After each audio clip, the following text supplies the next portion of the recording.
Metadata. Metadata is the data that shows up inside a photograph. Whenever you take a photograph, if it's JPEG or NEF or whatever, the metadata carries into the photograph.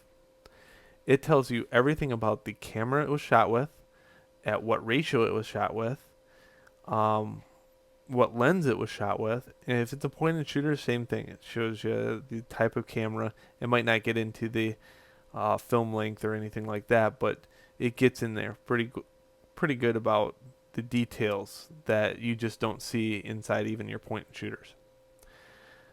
The amazing thing about metadata is it's very underutilized by new students. So I want to show you metadata. If you take and find a picture on the internet that's just so amazing, I mean like HDR quality, HDMI, very nice picture, nice color, everything. In most cases, what you could do is open that with Bridge and then read the metadata, and you can see what kind of equipment that was shot with. Okay, so in this case, it was a Nikon D700, and then it was with a lens that's 70 to 300 millimeters.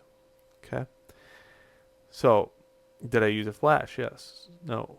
No, it says it did not fire. Manual exposure. So I can really tell if when I teach a digital photography class, I go through the metadata on students and whether they used automatic mode compared to manual mode. So there's no way to kind of lie, but you can fake metadata. There's no doubt about it.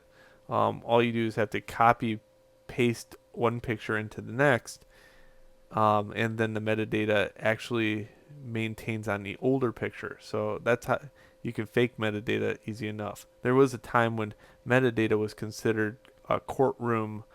Um, you, you can take it and use it as evidence against somebody, but quickly come to find out that you just copy paste metadata from one picture to the next just by copying and pasting the picture into another picture. So that was now gone. And another thing is nowadays you can totally edit this after the fact. So I can go in here and tell you everything about this camera, but there are certain things in here. Notice how like the model number, I can't change that. There are ways to change it, but not in Bridge. So this is just a brief introduction to metadata. Who knows, there might be like something on the homework about metadata. So just keep in mind that it exists and there it is, and that's how you read it is within Bridge. Okay, so let's go on to the next video.